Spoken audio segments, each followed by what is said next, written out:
Thursday night. You know what that means. Chief in the North Thursday. Also, Dan Harms is here. Let's do this. Let's see what happens.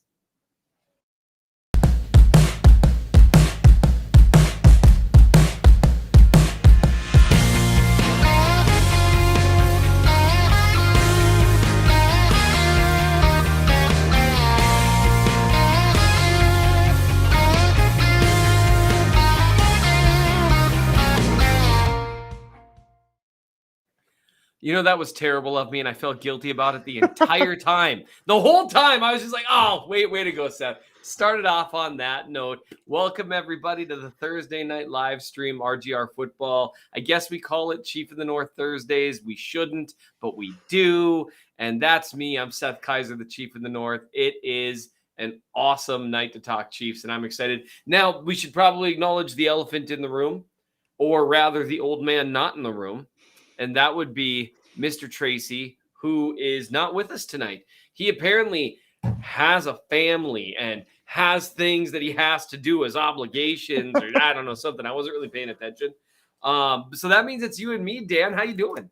Oh, I'm doing fantastic. This is one of those Thursdays where you're just like, you're really twiddling your thumbs trying to figure out what the Chiefs are doing and what they're going to do, because not only are they one of the most tight-lipped organizations in football, it's the dead zone. Like, there's nothing going on. There's no news happening. Things aren't really going outside of some training stuff.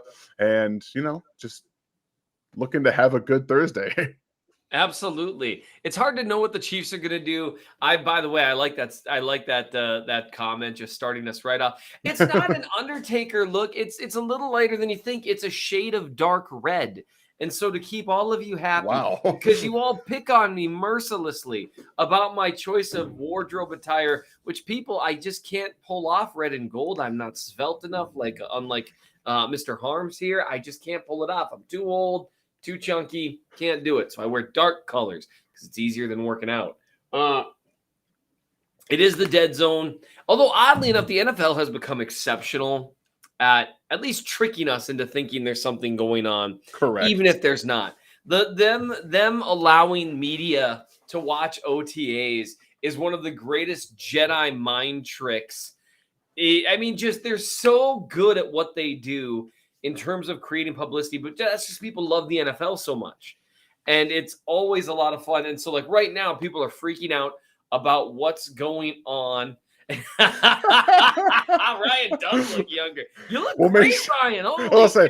We'll make sure to keep Ryan in the loop about what the comments that are going on. Absolutely. I love it.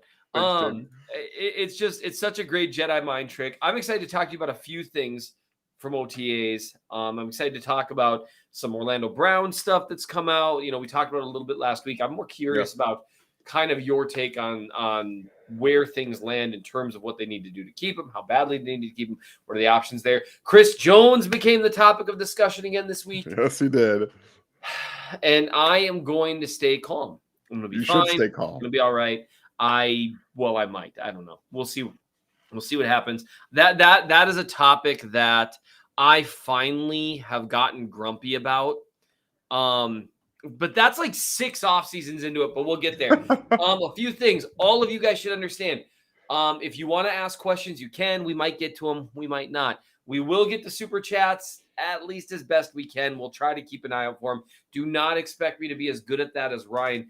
And I'm telling you this for your own mental health, because you're just going to be disappointed. And I want you to start off with your expectations right about here. That way, if I can get to right here, you're going to be thrilled. It's the same thing I said to my wife when we got married. Set those expectations as low as possible, and you'll be happy. Put question marks at the beginning of the questions. It is so good to see. There's already so many people in the house that it's awesome to see. I mean, oh my goodness. We've got Liz. She's sitting here just being a moderator extraordinaire as ever. You will be in and out tonight. Wait a minute. Wow. I just called you a moderator extraordinaire. But you know what? We're going to make it happen. So do that with questions. I'll try to get to some of them. Oh no, Stevie's here. We're all in trouble now. And I will especially try to get the super chats that are a little bit easier to see. And as Stevie, in this, as in many things, is setting the example. Jaden, hook Seth up with a Chiefs jersey. Yeah, you should. I mean, if no other reason then sure, why not? I mean, he asked nicely. Well, actually, no, he told you to, but you should. So if you super chat, I will have an easier time seeing it, if nothing else. We appreciate everyone live streaming with us tonight. This is going to be fun.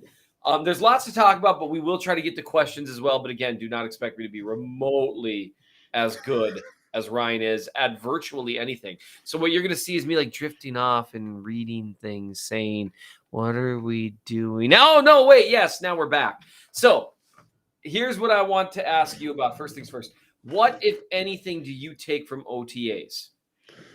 So I take much less than I used to. I used to get so hyped up about OTAs, but like, for example, today I've seen some tweets about how MVS has been the most impressive guy and his connection with Mahomes is the best among all the new receivers and maybe even all the receivers they have. That's great news. But what I know about MVS tells me that that's sure to be the case, because when you get the pads on, when he's got to be a little bit more physical in and out of his routes, that's going to be a little bit more of a problem for him. But by all means, get that connection down now. That's great. I know that he's been spending a lot of time with Mahomes, and that's what you need to take from OTAs. Where's the chemistry coming from? Who's working with who? And we know, at least at this point, that not just Juju Smith-Schuster, MVS, McCole Hardman, Sky Moore, Clyde, they've all been spending a lot of time together with Mahomes. That's huge, because this year is going to test his, not just Mahomes' ability to get the ball to everybody. It's going to test everyone knowing where they're supposed to be on the field more than they ever have. He's been entrusted to take this offense to places with Tyreek Hill and Travis Kelce. It's just Kelce now, and they want to facilitate the offense in more places and more different ways. It's going to be more important for everyone to build chemistry from here on out, and this is the way to do it. You get in on OTAs, you find out where Mahomes wants to have the ball, where he wants you to be, and how you can really make that exceptional. So at least from the offensive perspective, what I take from OTAs is who's spending the most time with the quarterback, who's on the field where they're supposed to be at the right time, and getting everything timing-wise down pat, because then it's much easier to execute when you put the pads on. I'm glad you said timing. That was the big thing that I would take in terms of receivers and Mahomes, especially. You can't learn a lot about the line. You can't learn a lot offensive or defensive line, and you can't even learn a lot about guys' ability to get open. Coverage, you can tell a little bit more because quick feet, understanding where to be with leverage, that kind of stuff.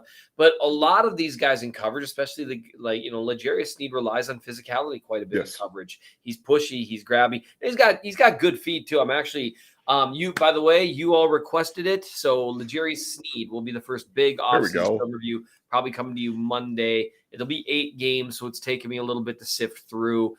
And then I'm going to try to have that hit Monday. And then I'm going to do a 2-year Chief of the North anniversary newsletter giveaway. I'm thinking, lots of Super Bowl confetti. Super Bowl 54 confetti, the good Super Bowl, that is. So anyway, but those are things. It's just tough to take those things and really parse through them. And guys that are not as good at running through contact or dealing with that contact are going to shine in training camp. MVS, it wouldn't surprise me if he does more than people think he will, though, because we kind of reached this point where he's almost underrated a little bit in the Chiefs offense. He's a solid NFL veteran receiver, and that's a guy who should be able to do pretty well with them. Well, I'm going to try to take questions every now and then just because it's fun. Jaden, thanks for the question. Do you guys think the defense can muster up a lot of sacks from different guys and not just from one guy, 3 or 4 sacks from one guy, 5 from the other, a collective group? They're going to have to, basically. I mean, we talked about this last week. Karlaftis is a rookie. I like his college film. Endless motor, heavy hands, good technique. He pass rushes with a plan. Those are all great things. But he's a rookie. And rookies outside of like your Myles Garrett's, they're not consistently really good as rookies. If he's consistently above average as a rookie, that's a huge win with that pick. They're relying a ton on Frank Clark. And then maybe development of guys. And what's going to be great is everyone's going to blame Chris Jones again, which we'll get to later. That'll be, the pass rush isn't very consistent. We should probably blame the one guy who's playing at a high level constantly. And I'm sorry, if it feels like I'm being a certain way about that, but I have fought this fight about Chris Jones for 5 straight off seasons. And the only time I didn't was after the 2018 season because he had 15 and a half Yeah, sacks. exactly. But even then, people were saying, well, where was he against the Patriots? And in the playoffs, and it's like, you mean when they were throwing the ball in 1.5 seconds? Yeah. It drove me crazy. It still drives me crazy. I genuinely think I can't remember an elite player that gets more crap than Chris Jones in my lifetime, but that is what it is. So there's been a few talking points this week. I want to walk through at least one or two of them. This is kind of an interesting one when we're talking about the wide receivers.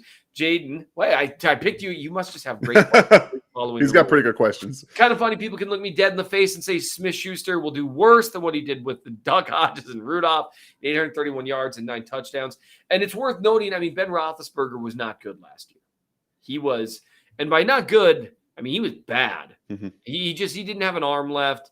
It was very, very, very ugly. I'm curious what he does. People have forgotten because there was an injury-plagued year, and then last year was a little quieter year.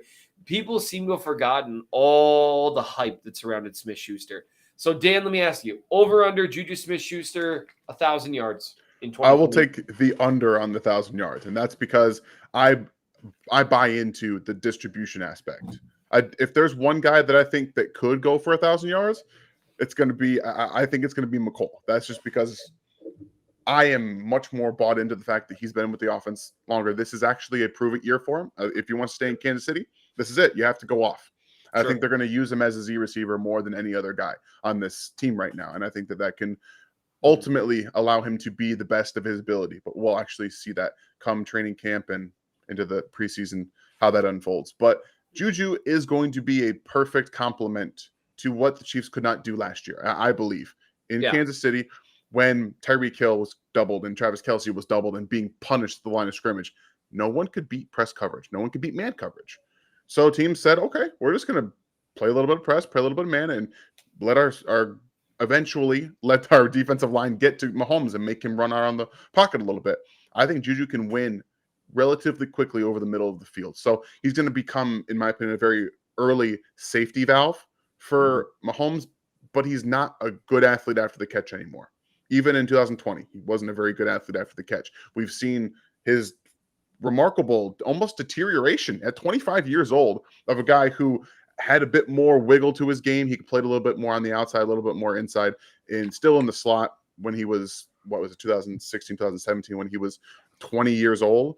Mm-hmm. I'm hoping, it's hard to know coming off of an injury after already kind of becoming a lesser player, how he's going to be able to make more yak, if anything. Sure. So you think that maybe the injuries have taken their toll and that burst is gone? I don't know necessarily that it's physical yak guy now. That's more of what I'm hoping for, because I know that he even in 2020 he was becoming a bit more physical with not just his blocking, with the way that he punished people after he caught the ball. It was evident in the way he played, and that also might lend itself to more injuries because as you get more physical, that kind of stuff happens. So I'm hoping just to see 2020 Juju Smith-Schuster back. We have no frame of reference if the offensive role he was asked to play made him be different than he could have been. We're going to get to see that right now, because he's got the most talented quarterback he's ever had in his career, and he put up a great year with Ben Roethlisberger, who was deteriorating. He wasn't like an elite quarterback anymore at that time. He could still really get the ball downfield, but now he's got Mahomes. So I am excited from that aspect. Sure. Liz, thank you for the super chat. 5 years. Seth will still wear red black. I mean, even with the red Chiefs jersey, he knows that. It's not that. I'll wear red to Arrowhead. Just a little self-conscious, Liz. I don't know why you're body shaming me. It's very hurtful. All right. So your money's on McColl. Is part of that in terms of, is that because of what you saw him do in the games Tyreek Hill was hurt? Or is that partly, my theory on that is, with Hill gone, especially with the ton of short and intermediate routes that he ran last year as a kind of reaction to how teams are playing them, and some of the ways they found success with that, some of these quick throws, quick screens, all those things, that leaves some targets of that nature open. And the logical guy to get those targets is Hardman, who is a very gifted after the catch runner. Not in the same way Hill is. Correct. He doesn't have quite that same open field vision, but just no one else can run like him. I mean, when he plants and goes, and it's unbelievable how fast he can break angles. So is that kind of your theory, that there might be just like 20 or 30 free targets for the taking that are his and might be some cheap yardage for him?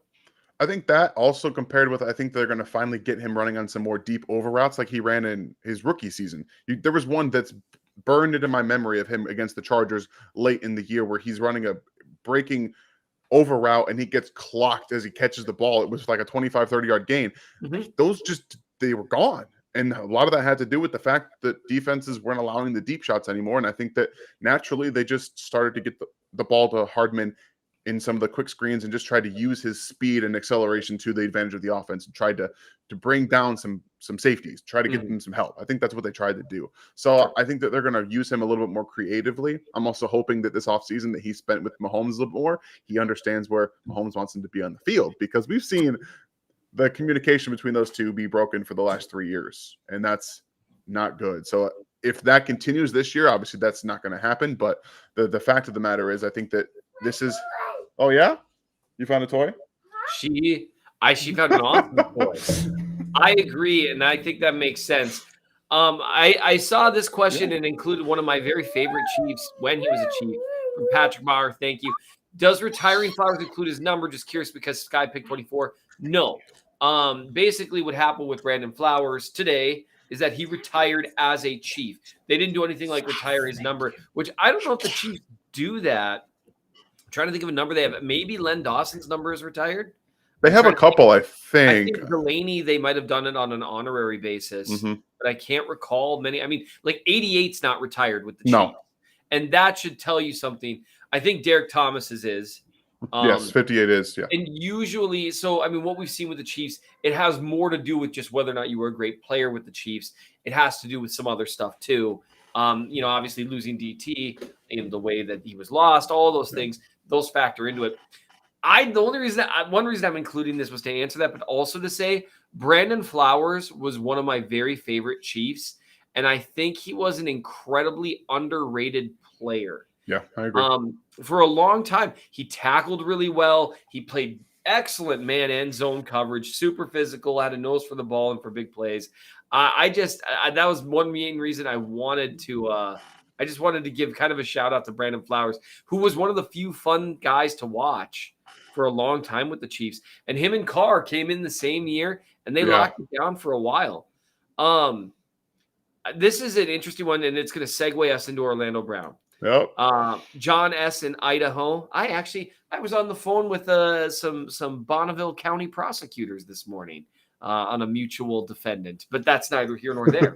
How are the Rams paying so much, and what does this mean for Orlando? So we'll break that up into two segments.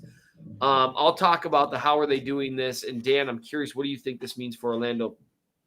The salary cap is not fake. The salary cap is real.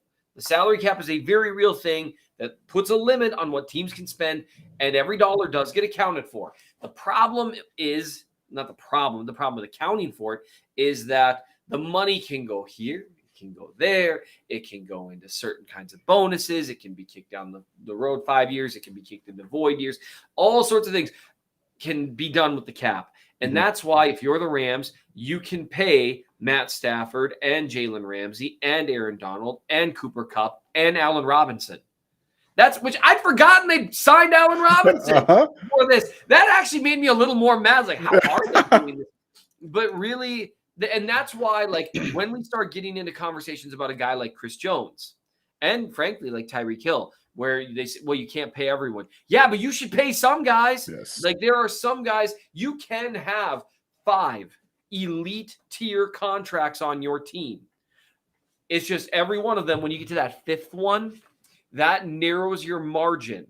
You got to make sure that they're studs. And that's one thing that the Rams have been good at, is finding, acquiring, and keeping guys who are arguably at the very top of their position. Now, Matt Stafford isn't really in that argument, but he's an upper tier quarterback.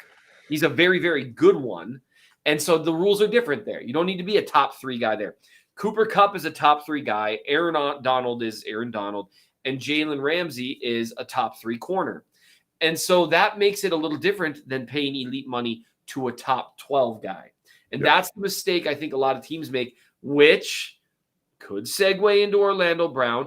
Are you making a mistake? You can pay Orlando Brown $21 million a year, $22 million a year, $23 million a year. You can.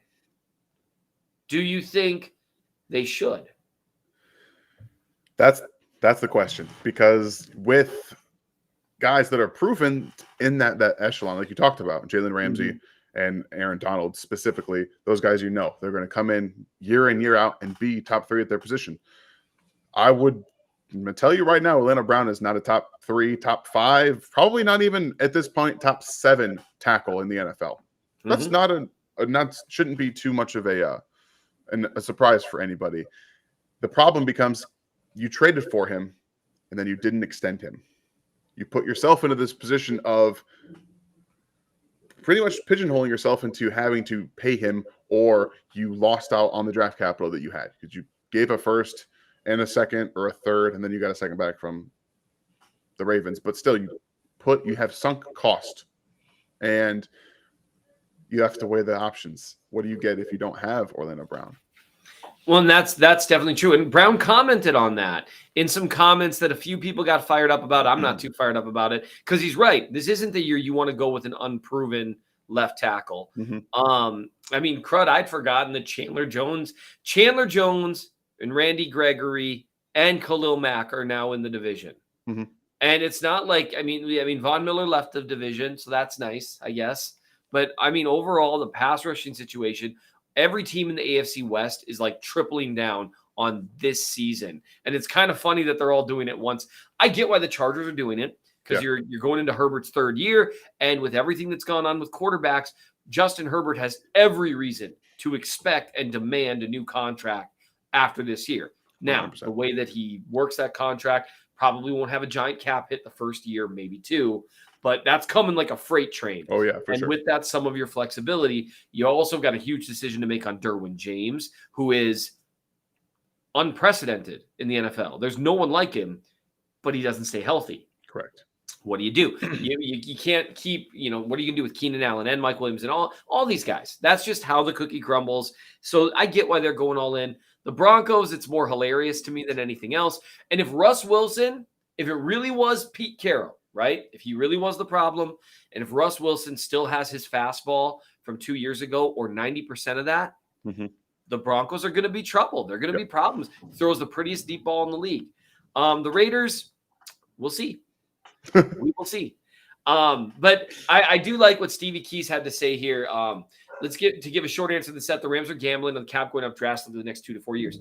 Absolutely. It's worth noting in the last 10 years, the cap, and this is kind of a goofy way of looking at it because we had 2 years where COVID just really messed with the cap a ton. And it wasn't just that first year, it was the second year too. And then really every year after that. And that messed with things the way the league had been going. Even with that, the 2011 versus the 2022 salary cap, $90 million difference. Yep. It was 110 back in 2011. Huge change, and that's only going to get bigger. I think I could be wrong, because I don't know if the NFL can continue its dominance forever and ever, amen. But right now, in the streaming wars and the television wars, they are it. Yep. They are the number one thing, and nothing else is even close to number 2. And so Amazon, all these Amazon, Disney, all these streaming wars things that everyone's trying to get a leg up on it, someone's going to pay them a ton of money. Probably going to end up being Amazon, would be my guess, because I don't know if you know this, but Amazon has the money. I've heard. Disney too. And so they're going to get ridiculous contracts from them. DirecTV is going to lose, in all likelihood, unless they offer an absurd amount of money. They're going to lose the I'm not even remembering it now, because I'm pretty sure Sunday Ticket's gone already. Sunday Ticket, yes. And that's Sunday Ticket, and I've never gotten Sunday Ticket because that meant I had to get DirecTV for 2 years. Yep, Some other streaming company that has the infrastructure is going to say, well, we can charge people for this as bonus content and make it extra $150 Yeah. a year per customer. And I would gladly pay that for Sunday Ticket in a heartbeat. And most NFL fans would too, because they've already been paying that for it, plus getting on the hook for DirecTV for 2 years. Mhm. So all this is a long road to the short thought. Gambling money is going to start coming in. All this. The Rams are gambling that the salary cap is going to do now what it was expected to do already in like 2024, 2025. And suddenly by the time we're in 2026 or something, we're going to be sitting there looking at 300 million, 320 million salary cap. And if that happens, a lot of the hand wringing about cap stuff now is going to look silly. So I appreciate it that I appreciate Stevie pointing that out. The other thing you have to do if you're going to do these big contracts and you're going to trade away draft picks, that kind of stuff, you do need to hit on lower level draft picks. And that doesn't mean you need stars. It means you need to get a bunch of Mike Danas. You need to hit on some L'Jarius Sneeds. You need to hit on some Rashad Fentons. You need to hit on these guys so that way things continue to go well. So here's an interesting question. Kane-Doe will take more snaps than Karlaftis this year. Absolutely not. Not even. I don't think it's going to be close. That would shock me completely. Yeah. I think Karlaftis is going to probably see 75% of defensive snaps. I think they're relying on him. So we'll kind of see how that goes. So do you think they get a deal done with Brown? Yeah, I think they're going to get one done. We talked a little bit about this last week, but I expect it to be within the first week of July. That's the time frame that I think happens. But anything before then, I would be more than happy about. But I do think at least a week or two before the actual deadline is when that probably ends up happening. And that would be, I think it would be really nice to see that kind of continuity, just because everything else they've got going on in the offensive line. Let's say Kennard wins the right tackle spot. You would have guys locked up for 3 years. Yes. That would be really cool to see. So, all right, we're continuing to roll through. I'll continue to kind of keep an eye out for questions. I appreciate it. I appreciate the questions. Appreciate the super chats. You guys are all awesome. So I'm going to get myself fired up here. There we go. But I'm curious because you and I sometimes don't see eye to eye on some things. For example, I knew that, and of course I'm going to use an example where I was right. I knew that Creed Humphrey was going to be awesome. You, I believe, said he'd wash out of the league in a year. I can't remember. Oh yeah, those were my exact words. You said. It was probably something like that. It was something like he'll never be able to play at a high level. Of course, Dan didn't say that. Dan expressed very gentle concerns about his play strength. That was it. Strength and point of attack. And you liked his film too. Yeah. But that makes for a much less fun story than what I'm saying. So I'm going to stick with mine. That's fine. Dan thought that Creed Humphrey would never even be able to play in the AFL. And I thought, well, he's going to be awesome. And turns out I was correct. So because you're willing to disagree with me, and I want you to. So Chris Jones, I've already fired off a little bit here. And I'm curious what you think. As my love and adoration for Chris Jones, because one of the things I've had people saying in my mentions all week on Twitter is that Chris Jones regressed last year. And he's regressed the last several years. Hasn't been himself, hasn't been that elite player since like 2018, 2019. What do you think of that? Without me saying anything more, you're a guy, I respect the fact that you put in the work, you watch the tape. Maybe you haven't charted a bunch of his snaps. I don't know. But based on what you've seen, do you see a regression in Chris Jones's game? So first of all, I want to let everybody know, because we all know that Chris Jones was play out of position for the first month and a half of the season, at least, probably a good amount, playing defensive end last year. So if you watched the first month and a half and said Chris Jones is regressing, first off, you're wrong. Because even though he was playing defensive end, he was still winning a lot. Interesting. A lot. The problem is that when you win at defensive end versus where you win at defensive tackle, there's more ground to cover. Balls come out quicker. And so it looks as though Chris Jones isn't winning the same way he does at defensive tackle. I think that he didn't play as well at defensive end, which you shouldn't expect him to because he's a defensive tackle. He's not a defensive end. So, yeah, you shouldn't expect that level of play. But then he moves back inside. And guess what? Chris Jones is the exact same player he's always been. And he's having to deal with everything around him not being the level that it's been. Even Frank Clark 2 years ago was way better than the Frank Clark he played with last year.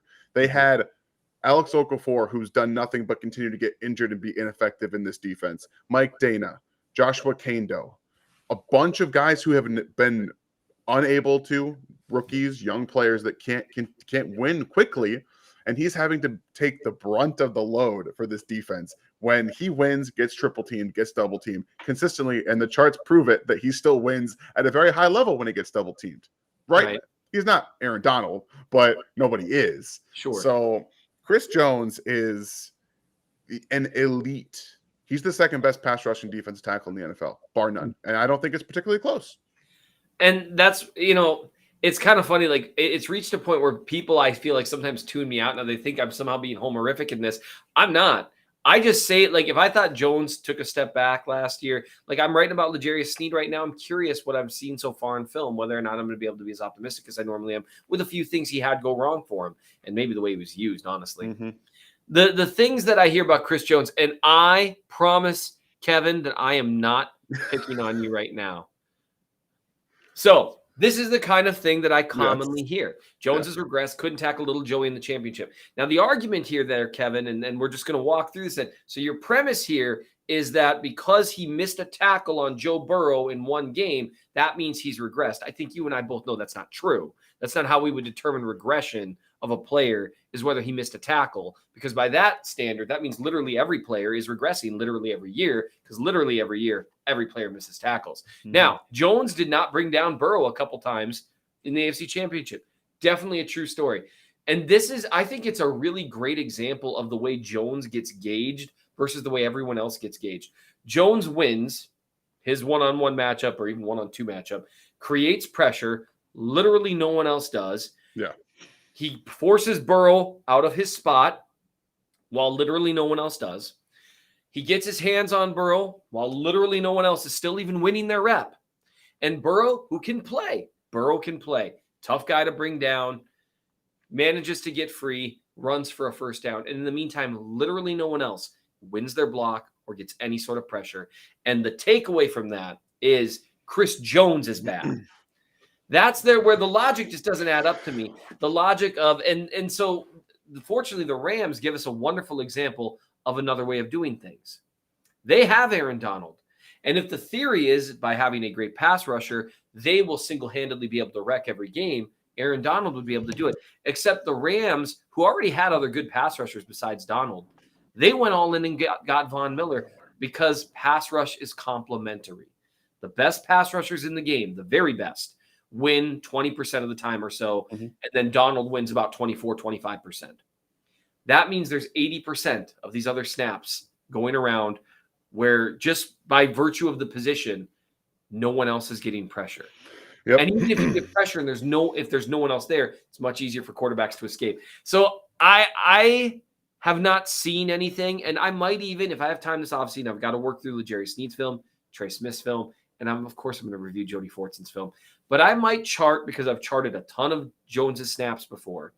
Maybe I'll chart and see if he's winning at a lower level. Pro Football Focus doesn't think he is, but their word's not this positive. They're going through the film. Brandon Thorne, now he's someone that a lot more I would be willing to say. If Brandon Thorne most recently said Chris Jones is the second best pass rusher in the NFL in the interior, and he'd be more of a household name if it weren't for Aaron Donald. So it's not just me. But the reality is his contract hit this year is $29 million. Next year's $27 million. Yep.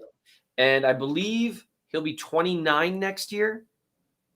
And so he's coming up. I think you're right. He's coming up on that point where the Chiefs have not shown that they really want to give big contracts out to guys that are 29, 30 years old, with the exception of Travis Kelce.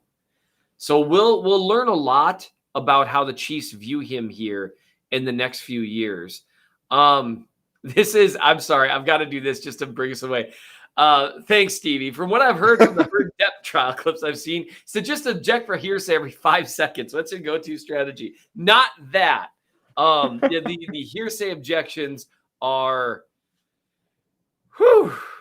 Yeah, I can't even say how much watching that trial hurt my soul. Hard. And that's just, it is what it is. So I'm curious now, some of the other, we've got the Orlando Brown stuff making the rounds. Chris Jones is making the rounds. So I'm curious in terms of what do you think we're going to see once the pads actually come on? Do you think you see the offensive line just absolutely destroying the defensive line? What are you looking for there as the pads actually come on? I mean, I think that the camaraderie and the chemistry this offensive line has is extremely hard to beat. They showed last year that they can be really, really good. I think that Orlando Brown had some struggles at times with speedier guys. Same can be said of Trey Smith, who was still learning his position really and his footwork, getting that underneath him. But they're going to be their second year together. The right tackle aside itself, it's not. In my opinion, they're a top 5 group, even with right tackle having to be probably Andrew Wiley to start the season. I think that that's a top 5 group, and it's hard to beat in practice. And this defensive line, it's not good. Outside of Chris Jones, it's not good. And Right. unless we're talking about huge jumps from guys like Colin Saunders, Tershawn Wharton, Mike Dana, like we're talking about unprecedented jumps that don't happen from guys of that caliber player typically.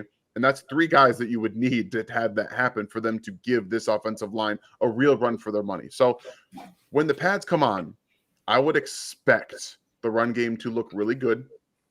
I would expect whoever's back there to be able to do what they wanted to against the run early, because as we've seen from transition period to early in the season, the run game, the run defense typically has issues early on. So they need to find somebody, Colin Saunders, please step up. Someone in that interior needs to help Chris Jones, because we know, at least right now, the defensive end, outside of hopefully George Karlaftis taking a giant step forward, I'm hopeful of that. I want to see Cullen and Bobby Strope work with him to get him into the shape to be able to corner at the very least. If he can corner, he's going to be a complete defensive end. He can do a lot of really good things if he can just add some cornering to his game. Then you have, hopefully, Frank Clark. Maybe he looks like he's slimmed down a little bit. Maybe I saw that. Yeah, like I think that the one that's the biggest one going around is a little Photoshop, but I do think that he's slimmer than normal. That might help him in his functional athletic ability at the very least. Not be as heavy as he usually is, but we'll see when the season comes around. Weight is so different with these athletes. With Clark. So I saw those pictures making the round on social media, and some are from his Instagram. Yes. And so those are the ones that I'm a little more like, okay, I'll look at those, because he looks pretty ripped, actually, which is a little different than how he normally looks. But he looks svelte too. And I'm curious about that because Clark, at his best, has been a power rusher. Correct. That's what he's always been. And the last couple of years, that's what you and I have talked about this. Ryan and I have talked about this at length. The one thing that's been weird about Frank Clark during his tenure with the Chiefs is his lack of power rush attempts, even not just win-loss, etc., but even his attempts. You don't see a lot of long arms. You don't see a lot of bull rushes. You saw some, like a return of that for a little bit in 2021 for a little while, and it looked and then good. Points in 2019. And so I have no idea if it's injury related. I just don't know. It's impossible to say, but it was weird watching a player who looks like a different player than 2015 through 2018. And I don't just mean in ability level. He had more success in Seattle by a long run, but literally a different player. And so slimming down feels like a weird way to go when traditionally you've been successful with your power. But it could be maybe he is finally accepting that maybe for one reason or another, that power's not there anymore. And so he needs to rely on, he's always had an okay first step, but not a great one. And his pass rush plan has always been pretty good, although it's been based around power. And so maybe we're going to see kind of a different look from him, hoping to, I don't know, gain an edge of some sort. But I'm very curious about it. I know that's something we talked about a lot last week. Mhm. And I think we're going to keep talking about as the offseason goes along. The defensive line is a gigantic question mark. And for them to have a good pass rush this year, they need multiple things to break a certain way that might not break that way. Perhaps the most likely thing would be, Karlaftis being above average. Mhm. But even with a rookie, to call that one of the most likely things, that's tough. That is genuinely tough. So one of my guys, and I can't help myself because I'm a traits-based guy. What do you think are the chances we see a year 3 leap just as a pass rusher from Tershawn Wharton? This is the difficult one for me because when I watch Tershawn Wharton, he's a defensive end. I do not see a defensive tackle. I know that his pass rush plan is okay. His speed is really good, which is why they put him on the inside. But build wise and the way that he attacks, it reminds me more of a defensive end, and it's not working for his problem on the inside because he gets bullied a little bit too much. When he doesn't have that explosion past somebody, he gets squared up and he can't win. He doesn't have the continuation factor. So if he can bulk up a bit, if they're going to keep him on the inside, he's got to add a couple more pounds. And I know that he was 280. He doesn't look 280 if that's what he is. And I don't trust these websites. I don't trust the Chiefs website to tell us what players' weights are because it's not true. I'm telling you right now, it's not true. Dare you? Willie Rope in his final years made 300 even. Yeah. And that is just how it is. No, that's a very good point. I'm curious with Wharton. It's a really interesting thing because he looks like he has some good functional strength, but it doesn't translate as an interior pass rusher outside of his speed moves and occasionally like a really good push pull. Like he hasn't developed a club. He's not out there doing those things. And he doesn't seem to have that functional strength to run through blocks the way that you see with Jones, right? One of the things, bounce through contact, the ability to run through half a man, the ability to maintain your momentum and leverage, even with just one arm while someone's kind of almost hanging off you and maintaining that line still while being pushed. That's something Jones does really, really well. He gets his lower body strength is kind of underrated in some ways. Yeah. And Wharton just hasn't shown that consistently. And so that'd be interesting.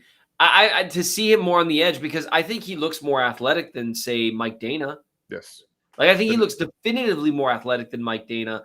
But it seems like the Chiefs have a very set idea, height, weight, arm length. Yeah. This is where you belong. And I just don't know how I feel about all that. But man, we've talked about the line for a while. The line is depressing. It is depressing. It really is. Honestly, every other area, the offense doesn't have a ton of question marks. We're curious about how it'll flow together, but we're almost certain it'll be good as a floor with really, really, really, really, really, really good as a ceiling. So that's great. We know what to expect with a lot of things. The defense is just a giant question mark, but not all of them are scary question marks. And so I want to talk about the linebackers momentarily because you talked about the run defense struggling early on. Yeah. I'm curious if that's the case this year with continuity with Bolton and Gay and clear roles there for them. And maybe with Leo Chanel as your Sam. I'm curious what they're going to do because the linebacker play has been problematic for multiple years. Despite how they kind of treated Hitchens, and he was a leader in the locker room. I know he did things that we never saw as people that are not in the huddle, but on the field, there just wasn't always clean. And they were relying on him to be more than just a decent linebacker. They needed him to be more, and he couldn't do it. That's what showed on the film, at least. Maybe I'm a jerk, but that's how it looked. Yeah. So we'll get there, but I'm curious. Ann Fitzgerald, I appreciate the question. Why didn't the Chiefs re-sign Darrell Williams or McKinnon? So I'll take McKinnon. Then I want to hear your. I want to hear what you say about Darrell Williams. With McKinnon, I think it was a matter of health. Mhm. People remember that final stretch heading into the playoffs and then the playoffs where he did a lot of things that they need in Andy Reid's offense really well, which is great. And he added a boost. I actually wrote an article about him in terms of what that extra step means, which is something that kind of comes into play with Isaiah Pacheco, by the way, if he can get on the field, which is a big if. I want your thoughts on him in a second here. I think with McKinnon, though, he was hurt most of the year. He got hurt in training camp, then he started to get healthy, then he got hurt again, and he was just hurt most of the year. And unfortunately, Jerick McKinnon is a player that struggled with that for 4 or 5 straight years. He's a guy that absolutely belongs on an NFL roster, talent-wise, and belongs probably getting a couple hundred touches a year, talent-wise, and can help a team, but they can't. The health thing is tough. What do you think about Williams? This one was interesting, but I think personally what it comes down to is you looked at a running back room last year outside of McKinnon that had Clyde Edwards-Helaire, Darrell Williams, and Derek Gore. Those guys give you roughly the same kind of running backs. And when I say roughly, the skill set provided by each are relatively the same. You got in between the tackle runners that, well, Gore's pass protection and Clyde's pass protection were not best. And Darrell was the trusted guy there. But even then, he struggled to create yards after contact for a guy who was a much bigger plotter and had more strength. He was a very trusted receiver, so that part does confuse me to an extent. But I believe that they want to incorporate Clyde more in the passing game this year. So they wanted to give him a chance to get more money than they probably wanted to pay him. I don't think they ended up getting very much. That he ended up getting very much with the Cardinals. I don't remember exactly the deal that he ended up getting. It wasn't too large, but it wasn't completely unsubstantial. Mm-hmm. So yeah, I think that they looked at their running back room and they saw 3 guys that they were likely to have in 2020 if it stayed the same, and they saw this a lot of the same, and they wanted to diversify. So they bring in Ronald Jones, who is a guy you can run to the outside with, who has the straight line speed, and they draft Isaiah Pacheco, another guy, speed. It looked like they wanted to just diversify the skill set behind him. So if you go Clyde, Rojo, Derek Gore, Pacheco, you have between the tackle runner, a guy who can get to the outside and break away. And then you have the same with Derek Gore, who's more of a between the tackles runner, and Pacheco, who, you know, if he makes the roster, if he makes the field, is more of a speed guy as well. So it looked like they wanted to diversify. That's what I'm thinking. So to talk about, is it Pacheco or Pacheco? I don't know. I've heard Pacheco. I've heard Pacheco. I don't know. Well, we apologize, Isaiah, whichever way we're saying. I'm going to stick with Pacheco because I'm from northern Minnesota. And that would be the regional pronunciation. So I went into his film review. You know, I reviewed some games of his from Rutgers. It was interesting watching him. What I came away with, I can't say a ton about his ability to find holes when the blocking isn't necessarily there. That's not really his thing. No. But his burst is solid. Really solid, actually. I would say it'll be interesting between him and Ronald Jones because Ronald Jones has decent burst, but it's not elite. Pacheco looks like a similar thing. He ended up running a sub 4.4 40-yard dash, which is very good for a runner. He's got good speed. He can win some races to the edge, and he can hit that hole and then get there a tenth of a second faster. Then get to that second level a tenth of a second faster, which messes with angles the entire time. The thing that was interesting to me is that his other best trait was pass protection. Yeah, it's weird. That's the reason that's weird is because I can't remember the last time I saw a college running back where I walked away saying one of his best traits is pass protection. Yeah, because normally they stink at it. I mean, very much. And so I'm curious whether you think that's the one reason that's kind of messing with me is that something that usually keeps rookies off the field as rookies is pass protection, and he can do it. And it's weird seeing a guy that has a speed that I'm not sure anyone else has because Ronald Jones can't pass protect. At least he hasn't so far. Maybe that'll change this year, but it's just it was not good last year in Tampa Bay. So I'm curious. I think of Pacheco as This is a guy who, you might carry 3 or 4 running backs, and a guy who can play special teams. Maybe they liked his physicality as a blocker, so they thought special teams guy. Dave Taub, he always gets some say in that kind of stuff.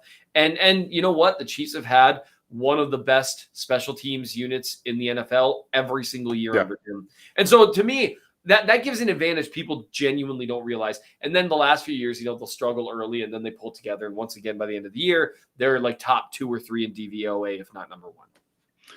Yeah. Do you think that helps Pacheco get on the field, or do you think there's too many barriers there with Jones being a veteran, Clyde being the incumbent, and all that? I feel like there's too many barriers there. But also, he's good at pass protection and he's fast. And with this offensive line, you don't need to have vision.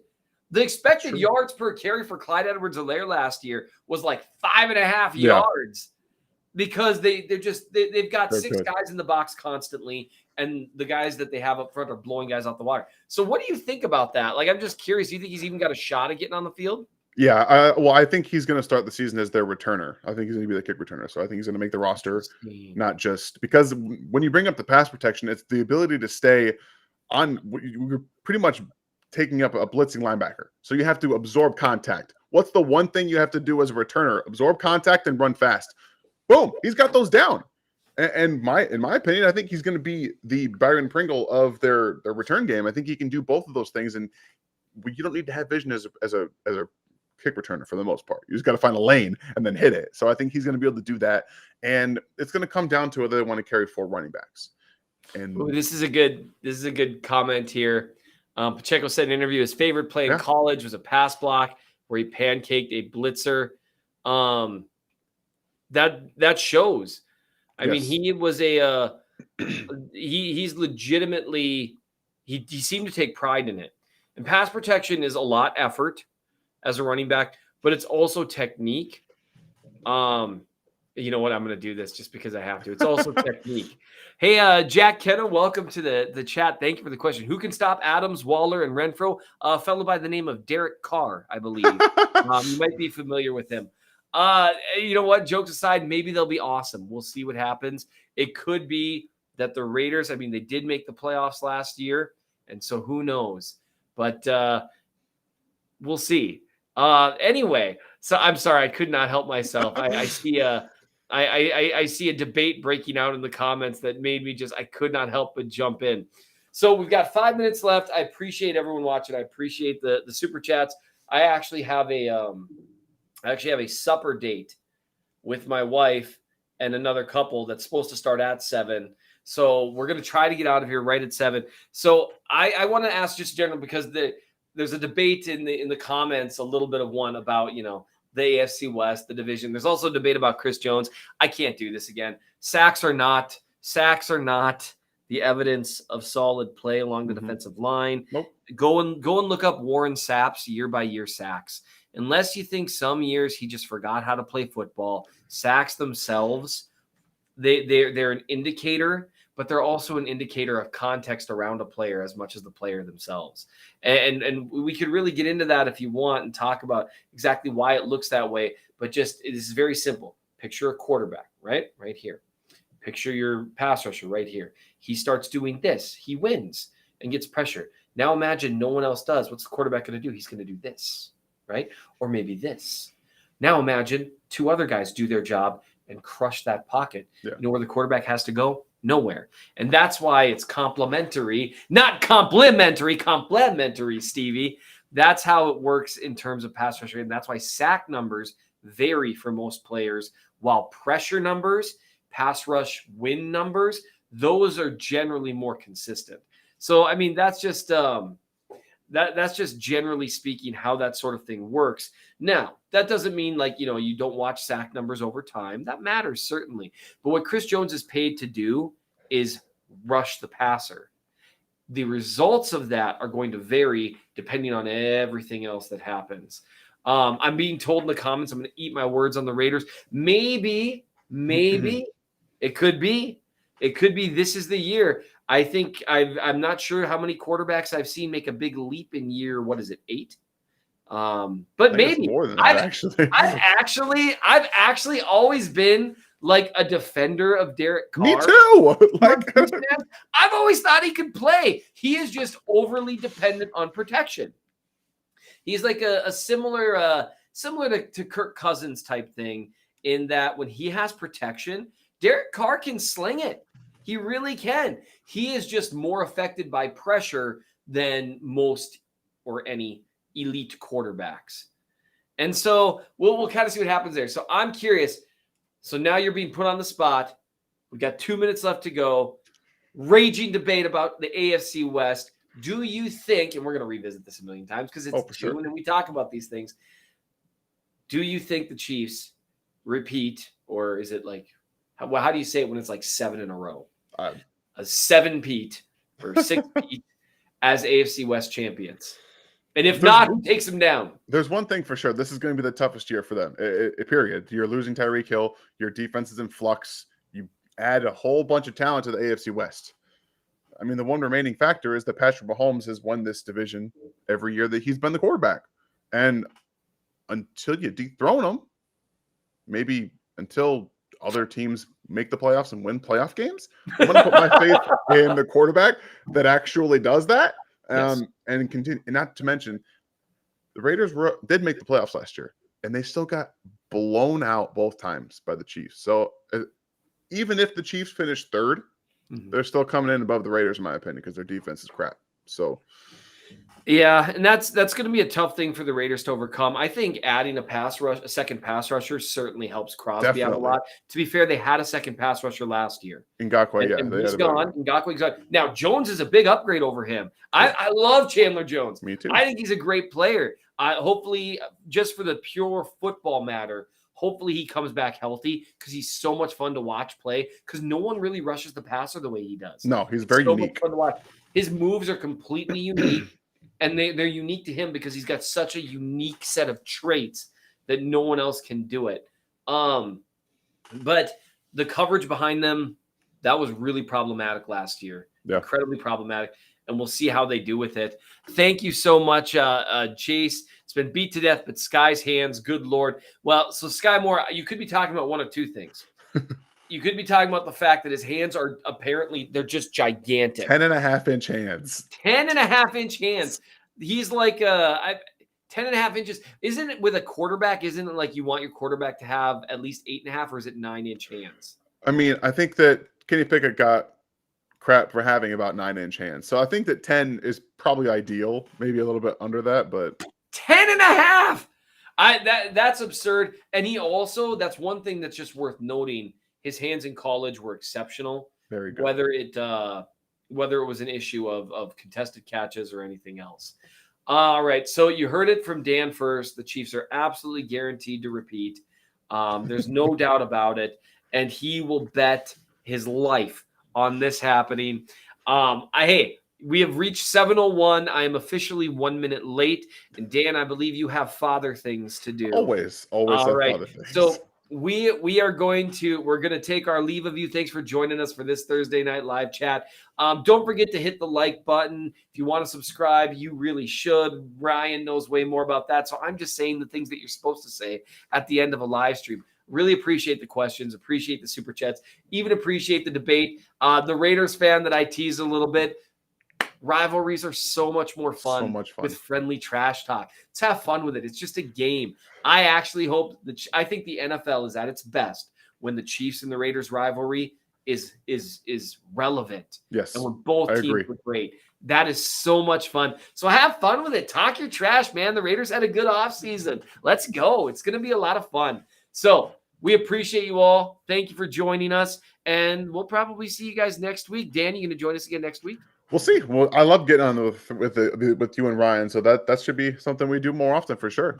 That sounds awesome to me. Thank you guys for joining us, and I love saying this when Ryan's not around because I get to guys.